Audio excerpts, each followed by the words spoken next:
Welcome to BRK news. అందరికీ శుభవార్త అని చెప్పుకోవాలి. ఏంటంటే సో ఒక యూనివర్సల్ ప్రాబ్లం ఉంది, అది ఒబెసిటీ. అంతేకాదు డయాబెటీస్, ఇక వీటి వల్ల వచ్చే కాంప్లికేషన్స్ చాలానే ఉంటాయి, గురక ఇలాంటి సమస్యలు. వీటన్నిటికీ చెక్ పెట్టే ఒక దివ్య ఔషధం వచ్చింది. దాన్ని ఎలి లిల్లీ అనే సంస్థ తయారు చేసిందని చెప్తూ ఉన్నారు. అసలు ఏంటి ఇది, అందరూ తీసుకోవచ్చా ఈ ఇంజెక్షన్? సో దీని గురించిన పూర్తి వివరాలు తెలుసుకుందాం. మనతో పాటు ఉన్నారు ప్రముఖ జనరల్ ఫిజిషియన్ డాక్టర్ రాజేష్ చుక్కాల గారు. డాక్టర్ గారు నమస్తే. నమస్తే. అంటే ఇప్పుడు డాక్టర్లకి పని చాలా తగ్గిపోయిద్దని చెప్పుకోవచ్చా? డెఫినెట్లీ అడ్వాంటేజే అనాలి. ఎందుకంటే ఊబకాయం అనేది ప్రపంచవ్యాప్తంగా మేజర్ ఇష్యూ. సో ఆల్రెడీ ఇది అమెరికాలో వాడడం జరిగింది. రిజల్ట్స్ ప్రామిసింగ్గానే ఉన్నాయి. వెయిట్ రిడక్షన్కే కాకుండా డయాబెటీస్లోను ఈ ఊబకాయానికి సంబంధించిన ఎటువంటి డిజీజ్ అయినా కానీ, అంటే నేను ఇదివరకు చాలా వాటిలో చెప్పాను, high cholesterol, BP, obstructive sleep apnoea, arthritis, varicose veins, ఇవన్నిటికి కూడా వెయిట్ మూల కారణం. కాబట్టి వెయిట్ని తగ్గించే విధంగా ఏది వచ్చినా కానీ డెఫినెట్గా జనరల్ పాపులేషన్లో అది ఇంపార్టెంట్ ఎలిమెంట్ అయిపోతుంది. పర్టికులర్గా ఇప్పుడున్న కండిషన్స్లో ఊబకాయం మరీ ఎక్కువగా ఉంది కాబట్టి దాన్ని ఓరియంట్ చేసుకొని మనం ఏదన్నా డివైస్ తీసుకొచ్చినప్పుడు అడ్వాంటేజెస్ పాపులేషన్కి బాగానే ఉంటాయి. అంటే ఇది ఇంజెక్షనా డాక్టర్ గారు? ఎస్, ఇది ఇంజెక్టబుల్ ఫాము. ఒక పర్టికులర్ ఫ్యాషన్లో పనిచేస్తుంది. ఆకలి తగ్గడము, క్యాలరీస్ ఎక్కువగా బాడీలో అసిమిలేట్ కాకపోవడము, అలాగే వెయిట్ రిడక్షన్ని అయ్యే విధంగా చేస్తుంది. కొన్ని కెమికల్ ఫార్ములేషన్స్లో ఈ కాంబినేషన్ పనిచేయడం జరుగుతుంది. అంటే ఇది ఇండియాలో వచ్చిందా, వస్తుందా? అంటే ఈ వీటిని బ్రాడ్ టర్మ్గా జిఎల్పి అనలాగ్స్ అంటారు. గ్లూకోజన్ లైక్ పెప్టైడ్ అనేది ఒక ఎంజైమ్ బాడీలో ఉన్నది. దానికి సంబంధించిన ఇంజెక్షన్ ఇది. ఆల్రెడీ కొన్ని వేరే కంపెనీలు వాడడం జరుగుతుంది. కానీ ఇప్పుడు వచ్చిన న్యూయర్ మాలిక్యూల్ ట్రెజపెప్టైడ్ అంటారు దాన్ని. అది కొత్త మాలిక్యూల్. దాన్ని ఇండియాలో ఇంకా రాబోతుంది, రిలీజ్ కాబోతుంది. అంటే ఒక ఇంజెక్షన్ తీసుకుంటే బరువు తగ్గిపోతాం? ఒక్కసారి కాదండి, వారానికి ఒక ఇంజెక్షన్ తీసుకోవాలి. జనరల్గా రిజల్ట్ రావడానికి 3 months or 4 months పడుతుంది. సో ప్రామిసింగ్ థింగ్ ఏంటంటే around 10 to 15% reduction of weight అనేది క్లియర్గా ఉండబోతుంది అనేది చెప్తున్నారు. హౌ మన ఇండియన్ సబ్సెట్ ఆఫ్ పాపులేషన్లో ఎలా ఉండబోతుంది వాడిన తర్వాతే చెప్పాలి. ఆల్రెడీ సైంటిఫిక్ డేటా ప్రకారం చూస్తే మాత్రం సిగ్నిఫికెంట్ రెస్పాన్స్ ఉంది in terms of weight reduction. 10 to 15%. 10 to 15%. Okay, మరి డయాబెటీస్?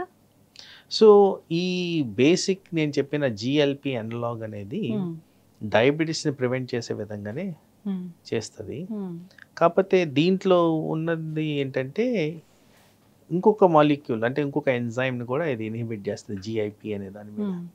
సో దాని కారణంగా డయాబెటీసే కాకుండా వెయిట్ని కూడా బాగా కంట్రోల్ చేయడం అనేది జరుగుద్ది. సో 2 విధాలా పనిచేస్తుంది. ఒకటి, మనం కాన్సెప్చువలైజేషన్ చేయాలంటే ఈ డయాబెటీస్కి మూల కారణం ఏంటంటే ఊబకాయం. సో అందరికీ తెలిసిన విషయం, టైప్ 2 డయాబెటీస్లో ఇన్సులిన్ రెసిస్టెన్స్ అనేది ఉంటుంది. సో ఇన్సులిన్ ఉన్నా కానీ అది చేసే పని సరిగ్గా పని చేయట్లేదు, ఆర్ బాడీ సరిగ్గా రెస్పాన్స్ కావట్లేదని. ఎప్పుడైతే ఊబకాయాన్ని తగ్గించగలుగుతామో అప్పుడు డబల్ ఇంపాక్ట్, వెయిట్ రిడక్షనే కాకుండా ఈవెన్ ఇన్సులిన్ సెన్సిటైజేషన్ అనేది పెరిగిన దానివల్ల షుగర్ కంట్రోల్ ఈజీగా వస్తుంది, ప్లస్ వెయిట్ కూడా మెయింటైన్ అవ్వడం జరుగుతుంది. షుగర్ కంట్రోల్లోకి వస్తుందా డాక్టర్ గారు? డెఫినెట్లీ. పూర్తిగా తగ్గిపోతుందా? పూర్తిగా తగ్గిపోవడం కాదు, కంట్రోల్లోకి వస్తుంది. సో బేసిక్లీ డయాబెటిక్ పేషెంట్లో ఇది వాడిన దానివల్ల షుగర్ టార్గెట్ లెవెల్కి రావడం జరుగుతుంది. కానీ ఇది స్టాప్ చేస్తే మళ్ళీ షుగర్ లెవెల్స్ పెరగడమే జరుగుతాయి, కానీ కంప్లీట్ రివర్సల్ అనేది లేదు. అంటే ఇప్పుడు ఈ ఇంజెక్షన్ తీసుకుంటే ఏమైనా తినొచ్చు అంటే కంట్రోల్ అనేది ఉండాలి కదా. ఇప్పుడు మనం ఒక మంచి కార్యక్రమం చేస్తున్నప్పుడు దట్ డజంట్ మీన్ చెడు కార్యక్రమం కూడా చేయాలని. తిండి అంటే చెడు కార్యక్రమమే అసలు. సో బ్యాలెన్స్డ్ గా చూసుకోవాలి. సో డయాబెటిక్ ప్రికాషన్స్ ఏవైతే ఇన్ జనరల్ ఉంటాయో, లైక్ వెయిట్, ఎక్సర్సైజ్, డైటింగ్, ఇవన్నీ చేస్తూ ఈ ఇంజెక్షన్ తీసుకున్న దానివల్ల అడిషనల్ బెనిఫిట్స్ అనేవి వస్తాయి మనకి. ఓకే, అంత రిస్క్ అయితే ఉండదు. రిస్క్ అంటే దీని సైడ్ ఎఫెక్ట్స్ దీనికే ఉన్నాయి. సో ఈ ఇంజెక్షన్ తీసుకున్న దానివల్ల first and foremost side effect expensive. ఇప్పుడు అక్కడ వెస్టర్న్ వరల్డ్ లో దాన్ని $1,000 కింద చెప్తున్నారు. $1,000. సో చాలా ఎక్స్పెన్సివ్. పర్ వీక్ $1,000 ఎక్స్పెన్సివ్ మనం చేయాలి, ఖర్చు చేయాలి. సో ఆ విధంగా చూసుకుంటే అది ఎక్స్పెన్సివ్ నెంబర్ 1. Number 2 toleration. ఎందుకంటే వామిటింగ్ సెన్సేషను, లూజ్ మోషన్స్, కడుపు ఉబ్బరము, కాన్స్టిపేషను, ఇలాంటివి వీటితో సైడ్ ఎఫెక్ట్స్ కింద గమనించారు. మరి ఎవరికి సూట్ అవుతుంది, ఎవరికి సూట్ కాదనేది వాడిన తర్వాతే ఏర్పడుతుంది. మరి అంత ఎక్స్పెన్సివ్ మెడిసిన్ వాడినప్పుడు మనకి సూట్ కాకపోతే అది కొద్దిగా డిఫికల్టే సిచ్యువేషన్. వీక్లీ వన్స్ అట్లా ఎన్ని నెలలు తీసుకోవాలి డాక్టర్? ఇంకా షుగర్ ఉన్న కాలం అది వాడాల్సిందే కదా. అంతే. ఇక్కడ మనము 2 డిఫరెంట్ థింగ్స్. ఒకటి వెయిట్ రిడక్షన్, ఒకటి 2 షుగర్ అయితే లైఫ్ లాంగ్. వెయిట్ రిడక్షన్ అంటే కొంత టార్గెట్ ఓరియంటెడ్గా ఉన్నప్పుడు ఎంత రెడ్యూస్ కావాలనే దాన్ని బట్టి ఆ పర్టికులర్ కండిషన్ బట్టి మనం వాడడం అనేది జరుగుతుంది. HbA1c ఒక 10 ఉంది డాక్టర్ గారు. అలాంటప్పుడు వీళ్ళు వీక్లీ వన్స్ ఇంజెక్షన్ తీసుకోవాల్సిందేనా? ఈ ఇంజెక్షన్ మీద ఉండాలి అన్నప్పుడు ఇది అవైలబుల్ యాజ్ అన్ ఆప్షన్. ఇప్పుడు మీరు చెప్పేది ఏంటంటే ఇది ఒక్కటే కాదు, చాలా రకాల డయాబెటిక్ మెడిసిన్స్ అవైలబుల్ ఉన్నాయి. ఇది మార్కెట్లో కొత్తగా వచ్చింది కాబట్టి దీని యూటిలైజేషన్ అనేది మనకి సర్వీస్లో ఉంది. ఎవరైనా సరిగ్గా కంట్రోల్ చేయలేకపోతే ఇది వాడిన దానివల్ల వెయిట్ తగ్గడము, షుగర్ కంట్రోల్ రావడం కూడా జరుగుతుంది. కాబట్టి 2 విధాల బెనిఫిట్స్ ఉన్నాయి. కాబట్టి డెఫినెట్గా దీనికి ఒక ఎడ్జ్ అనేది ఉంది. బట్ మోస్ట్ ఇంపార్టెంట్గా చాలా ఎక్స్పెన్సివ్ మెడిసిన్. ఎప్పుడు వస్తుందో ఇండియన్ మార్కెట్లో? మరి ఆల్రెడీ మార్చ్ ఎండింగ్కే వస్తుందని చెప్పారు. I think it's already available నా ఉద్దేశం. అడుగుతున్నారా డాక్టర్ పేషెంట్స్ వచ్చిన వాళ్ళు మిమ్మల్ని?